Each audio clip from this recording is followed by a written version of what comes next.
Praise the lord. Good morning. ప్రభువైన యేసుక్రీస్తు శుభనామంలో మీ అందరికీ వందనములు. చిన్న ప్రార్థనతో ఈరోజు దేవుని వాగ్దానాన్ని స్వతంత్రించుకుందామా?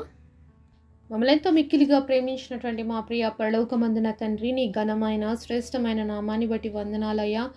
ఉదయకాల సమయంలో తండ్రి, తెరవబడిన హృదయాల్ని మాకు దయచేయండి. వినగలిగిన చెవులు గ్రహించే ఆత్మ మనసును మాకు ఇవ్వండి. మా అందరితో మాట్లాడి దర్శించమని యేసు నామములో ప్రార్థిస్తున్నాము తండ్రి. ఆమేన్. ఈరోజు దేవుని వాగ్దానము దానియేలు గ్రంథము 11వ అధ్యాయం 32వ వచనం. తమ దేవుని నెరుగువారు బలము కలిగి గొప్ప కార్యములు చేసెదరు. Daniel chapter 11 verse 32. The people that do know their God shall be strong and do exploits. దేవుడిచ్చినటువంటి అద్భుతమైన వాగ్దానం మనందరి జీవితంలో నెరవేర్చబడును గాక. ఆమేన్. ఈరోజు మీ అందరినీ ఒక ప్రశ్న అడగాలనుకుంటున్నానండి. మీ దేవుడెవరో తెలుసా? మీరు నమ్ముకున్న దేవుడు ఎవరో తెలుసా? మీరు వింటున్న వాక్యము ఏ దేవుడో తెలుసా మీకు? మనందరూ ఆన్సర్ ఏం తెలుసా? ఎందుకు తెలియదండి, మేము నమ్ముకున్న దేవుడు యేసు ప్రభు మా అందరికీ బాగా తెలుసు అని మనము చాలా గట్టిగా చెప్తూ ఉంటాం. నిజమేనండి, కరెక్టే. మనం నమ్ముకున్న దేవుడు సర్వశక్తివంతుడు, సర్వోన్నతమైనటువంటి దేవుని కుమారుడు. ఈ విషయం మనందరికీ బాగా తెలుసు కదా. అందులో ఇప్పుడు మనం క్రిస్మస్ సీజన్లో ఉన్నాం. ఇంకా డిసెంబర్ వచ్చేసింది అంటే ఎక్కడ చూసినా యేసు ప్రభు గురించే, అంటే పాటలు కానీ ఇవన్నీ కూడా చూస్తూ ఉంటాం. సెలబ్రేషన్స్ కానీ, సపోజ్ క్రిస్మస్ కానీ ఇవన్నీ చూస్తుంటాం. ఎక్కడ చూసినా యేసు ప్రభు పశువుల పాకలో పుట్టి ఇంకా చిన్న బాలుడుగా ఉండి మరి అదే చూస్తుంటాం. అదే సంవత్సరాల తరబడి మన జీవితంలో మనకు తెలిసింది క్రిస్మస్ అంటే. మరి మీకు కూడా ఇదే క్రిస్మస్ తెలుసా, లేకపోతే ఇంకేమైనా క్రిస్మస్ గురించి తెలుసా అండి?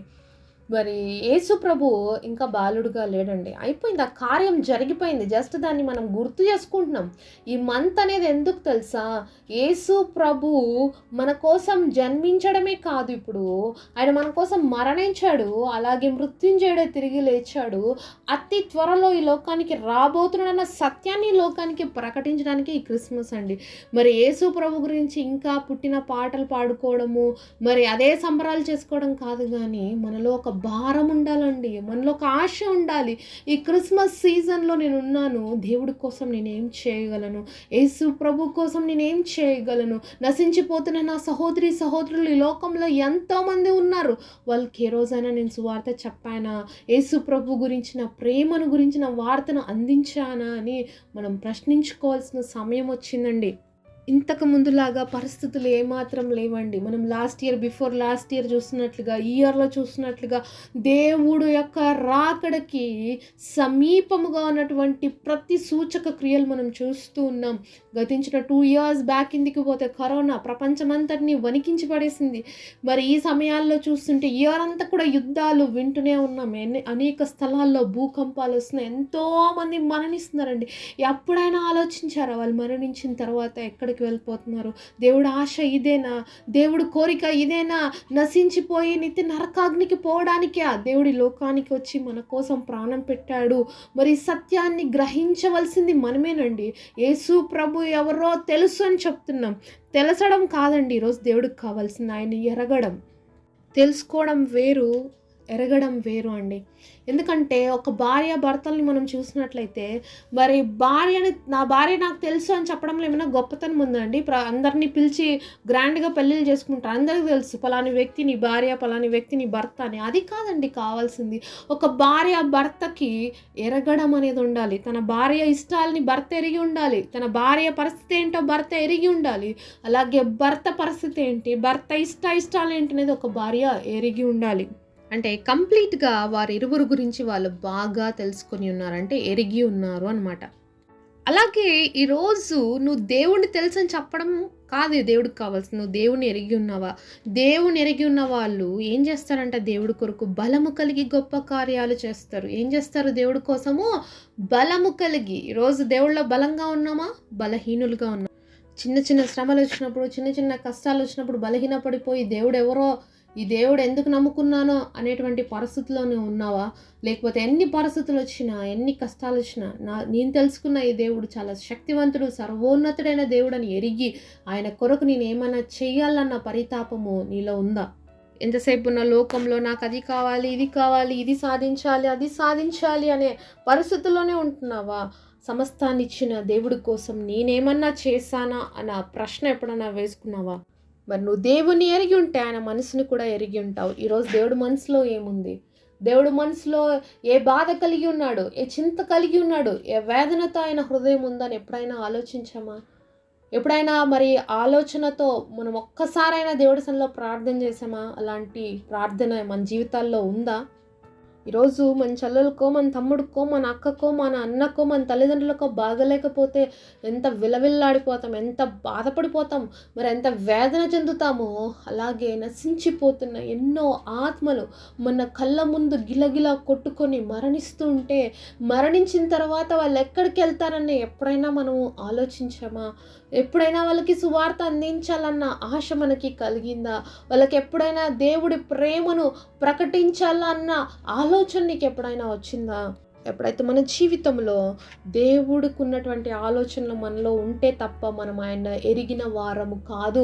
అలా లేకపోతే మనం నామకార్థ క్రైస్తవులు, పేరుకు మాత్రమే స్టిక్కర్ అంటించుకున్నాం, నేను క్రైస్తవుడిని, క్రైస్తవురాలిని, అంతేగాని క్రీస్తు కోసం బ్రతికే జీవితం మనలో లేదు అనే విషయాన్ని ఈరోజు దేవుడు మనకి గుర్తు చేస్తూ ఉన్నాడు. సో క్రిస్మస్ అంటే బాలయేసు కాదండి, క్రిస్మస్ అంటే క్రీస్తుని ఆరాధించటం. మరి ఆయన చేసినటువంటి గొప్ప కార్యాలు, మానవుడి కోసం ఆయన చేసిన త్యాగము, బలియాగము ప్రకటించవలసిన సమయం ఉంది. ఈ సమయాన్ని మనం వినియోగించుకొని క్రిస్మస్ సీజన్లో ఒక్కరికైనా నేను సువార్త అందించాలి ప్రభువా అనే కోరిక మనలో కలిగి ఉండాలండి. దేవుడు ఆశ కూడా అదే. మరి దేవుడు నశించిపోతున్న ఆత్మలు వెతికి రక్షించడానికే లోకానికి వచ్చాడు కాబట్టి మనకు కూడా ఆశ ఉండాలి. అప్పుడే మనం దేవుణ్ణి ఎరిగిన వాళ్ళం, అప్పుడే మనము దేవుని బిడ్డలము, అప్పుడే ఆయన ప్రకారం జీవించేటువంటి వాళ్ళము. ఒకవేళ ఇన్ని రోజులుగా ఎప్పుడు కూడా నీకు ఇలాంటి ఆలోచన లేకపోతే దయచేసి ఈ రోజు నుంచి నువ్వు ఆలోచన కలిగి జీవించవలసిందిగా యేసుక్రీస్తు ప్రభు వారిపేట మనవి చేస్తున్నాను. యేసు ప్రభు హృదయంలో ఏముందంటే నశించిపోతున్న ఆత్మలు నశించిపోకూడదు, నిత్య రాజ్యానికి రావాలని కోరుకుంటున్నాడు. వాళ్ళు నిత్య నరకాగ్నికి వెళ్ళకూడదని కోరుకుంటున్నాడు. అదే ఆశ మనలో ఉండాలి, అదే భారం మనలో ఉండాలి, అదే బాధ మనలో ఉండాలి. ఈరోజు ఇంతగా స్వార్థ చెప్పడానికి ఎంతోమంది వాళ్ళ జీవితాల్ని త్యాగం చేసి వాళ్ళ యొక్క లైఫ్స్ అన్నిటినీ కూడా అంటే సాక్రిఫైస్ చేసుకున్నారండి. ఎంతో గొప్ప గొప్ప చదువులు చదివి జాబ్స్ చేసి వాళ్ళంతా డబ్బు సంపాదించే వ్యక్తులైనా కూడా దేవుడు పిలుపు వాళ్ళు అందుకున్నప్పుడు అవన్నీ కూడా విడిచిపెట్టి దేవుని వెంబడించడానికి వచ్చి ఎంతోమంది ఈరోజు సువార్త చేస్తున్నారు. కారణం ఏంటి తెలుసా? నశించిపోతున్న ఆత్మల పట్ల భారంతోనే చేస్తున్నారండి. నశించిపోతున్న ఆత్మలు నిత్య నరకాగ్నికి వెళ్ళిపోకూడదనే వాళ్ళన్ని త్యాగం చేసి వాళ్ళ జీవితాన్ని మరెంతో గొప్ప సువార్థికులుగా, బోధకులుగా మరి దేవుని యొక్క పని చేస్తూ ఉన్నారు. మనం చేయకపోతే కనీసం అలాంటి వాళ్ళ కోసం ప్రార్థన చేయడం మనం నేర్చుకోవాలండి. ఈరోజు సువార్త విరివిగా విస్తారముగా ప్రకటించబడుతుందండి. కొద్ది రోజుల తర్వాత అలాంటి అవకాశమే ఉండదు. కాబట్టి ఈరోజు దేవుడు ఇంతగా సువార్తను విస్తరింపజేస్తున్నాడు కాబట్టి మనం ప్రార్థించాలి. ఈ మాటలు అనేకులకి రీచ్ అవ్వాలని, అలాగే అనేక మంది హృదయాల్ని దేవుడు తాకాలని.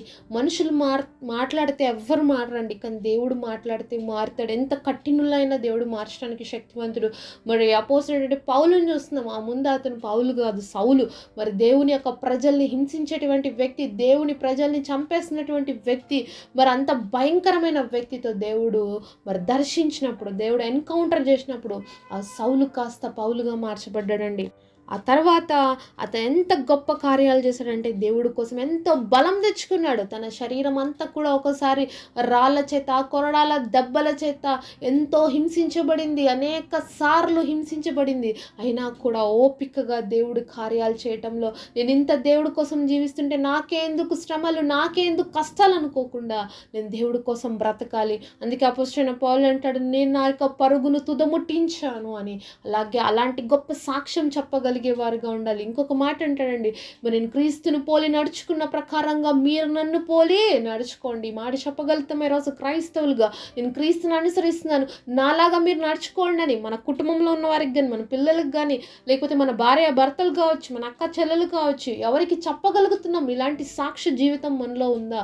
ఒకవేళ లేకపోతే నిజంగా మనం క్రీస్తుని ఎరిగిన వారము కాదు అనే విషయాన్ని దేవుడు గుర్తు చేస్తూ ఉన్నాడు. ఈరోజు నువ్వు ఒక ఆర్డినరీ పర్సన్గా ఉండడానికి దేవుడు నిన్ను పిలుచుకోలేదు, కానీ నువ్వు దేవుడి కోసం బలమైనటువంటి గొప్ప కార్యాలు చేయడం కోసమే దేవుడు నిన్ను పిలిచాడు, నిన్ను ఏర్పరచుకున్నాడు. కాబట్టి ఆ విషయాన్ని దేవుడు ఈరోజు గుర్తు చేస్తున్నాడు.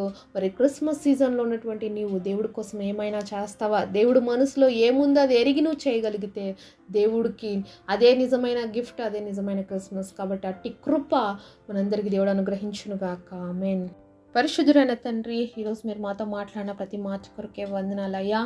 మేము తెలుసుకోవడం కాదు కానీ ఎరిగిన స్థితిని మాకు దయచే ప్రభా. ఈరోజు నీ మనసులో ఉన్న భారము, ఆ బాధ్యత మా మనసులో కూడా దయచేయండి. నశించిపోతున్న ఆత్మల పట్ల మాకు భారం ఇవ్వండి. బలము కలిగి నీ కొరకు గొప్ప కార్యాలు చేయడానికి మా అందరినీ పురిగొల్పమని క్రిస్మస్ సీజన్లో ప్రభా నీ ఆశను, మీ తృష్ణను మేము కూడా కలిగి జీవించడానికి మా అందరికీ ప్రతిరోజు ప్రతిదినం ఒక క్రిస్మస్ అని కాదు మా జీవితకాలం ఆ విధంగా జీవించే కృపనివ్వమని యేసు నామములో ప్రార్థిస్తున్నాము తండ్రి. ఆమేన్.